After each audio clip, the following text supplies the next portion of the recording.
భారీ వర్షాల నేపథ్యంలో ప్రజలు అప్రమత్తంగా ఉండాలని ప్రజా ప్రతినిధులు, నాయకులు, కార్యకర్తలు, అన్ని శాఖల ప్రభుత్వ అధికారులు స్థానికంగా ఉంటూ అవసరమైన సహాయక చర్యలు చేపట్టాలని తెలంగాణ రాష్ట్ర ప్రభుత్వ వ్యవసాయ సలహాదారుడు బాన్సువాడ ఎమ్మెల్యే పోచారం శ్రీనివాసరెడ్డి ఆదేశించారు.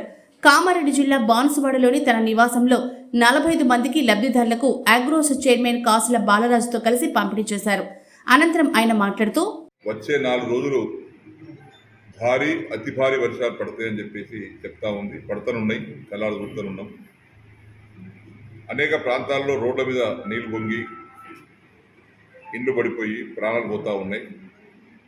కాబట్టి నేను ప్రజలకు నా విజ్ఞప్తి, ఈ 4 రోజులు పర్యటన పెట్టుకోకండి, ఎక్కడికి వేరే గ్రామాల్లో వెళ్ళే కార్యక్రమం పెట్టుకోకండి, నీళ్ళున్న చోటుకి పోయి ప్రయాణం చేయకండి, ఊళ్ళో కానీ ఇంటి పక్కన కానీ పిల్లలను బయటకు పంపకండి. మట్టి గోడలు ఉన్నటువంటి చోట మట్టి గోడల మీద లేదా మట్టి గోడల కింద నివసించేటువంటి వ్యక్తులు ప్రస్తుతానికి ఆ మట్టి గోడలు వదిలిపెట్టి వేరే ప్రాంతానికి వేరే ఇంటికి వెళ్ళి తలదాచుకోండి. అదేవిధంగా అంటువ్యాధులు ప్రబలకుండా జాగ్రత్త పడండి. మంచినీటిని కాసి వడబోసి తాగండి.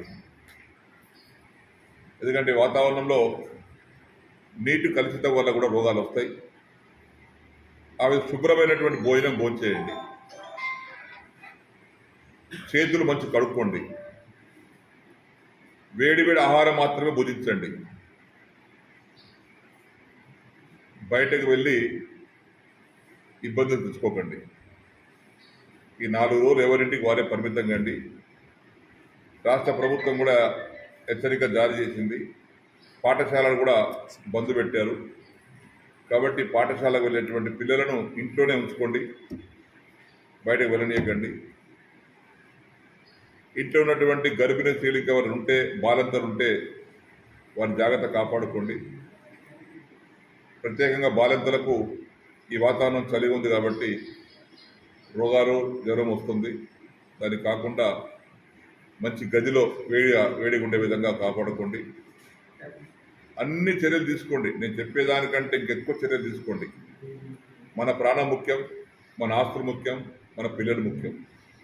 కాబట్టి ఆ విధంగా అందరూ కూడా సహకరించి ఈ భారీ వర్ష సూచన ముగిసేంత వరకు ఎవరి పరిధిలో వారు జాగ్రత్త ఉండవలసిందిగా అధికారులు కూడా చెప్తారు. అధికారులు, నీటిపారుదల శాఖ అధికారులు, రెవెన్యూ అధికారులు, పోలీస్ అధికారులు, ఇంకా సంబంధిత అధికారులు మీరు అప్రమత్తంగా ఉండండి. ఎప్పటికప్పుడు ఏ విషయం అయినా సరే తక్షణమే స్పందించండి. ఆ స్పందించిన తీరును వెంటనే అమల్లో తీసుకురండి. ఏదో పోయి వచ్చినాము, కలిసి వచ్చినాము, చూసి వచ్చినాం కాకుండా ఆ స్పందన బట్టి వెంటనే కార్యాచరణ ఉండాలి. ఆ విధంగా కార్యక్రమాలు రూపొందించి పోచారం ప్రాజెక్టు నీటి కూడా నిజాంసాలకు వస్తాయి. పోచారం ప్రాజెక్టులోకి 20,000 క్యూసెక్స్ వస్తున్నాయి. పోచారం సర్ప్లస్ అయిపోతే అది నిజాంసాలకు వస్తాయి. ఆ 20,000 క్యూసెక్స్ పోచారం నుంచి, మరొక 13-14,000 క్యూసెక్స్ గన్పూర్ ఆనికట్టు మాంజర నది ద్వారా ఆ ప్రభావం కూడా నిజాంసాలకు వస్తాయి. ఈరోజు సాయంత్రం కల్లా చేరుకుంటాయి. రేపటి నుంచి 2 రోజులు 3 రోజులు వర్షాలు ఉంటే నిజాం సాగర్ పరిసర ప్రాంతాల వారు కూడా జాగ్రత్తగా ఉండండి. మాంజిరా పరివాహక ప్రాంతంలో కానీ, పోచారం పరివాహక ప్రాంతంలో కానీ, నదుల వెంబడి ఉండేటువంటి గ్రామాలు కానీ, ఇండ్లు కానీ రిస్క్ తీసుకోకండి. వరద నీరు వస్తుంది కాబట్టి ఏమవుతుందని ఆ బాగు పక్కనే గుర్తు చేసుకొని నిద్రపోకండి. ఈ వరదలు వచ్చినప్పుడు మనం ఎవరు ఏం చేయలేము. ఆ వరద ప్రవాహంకు మనం ఏం ఆపలేము.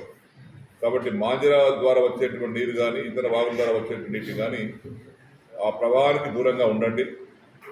పరివాహక ప్రాంతంలో కూడా అందరూ అప్రమత్తంగా ఉండవలసిందిగా ప్రజలు విజ్ఞప్తి చేస్తారు. ఈ కార్యక్రమంలో ప్రజా ప్రతినిధులు, నాయకులు, కార్యకర్తలు పాల్గొన్నారు.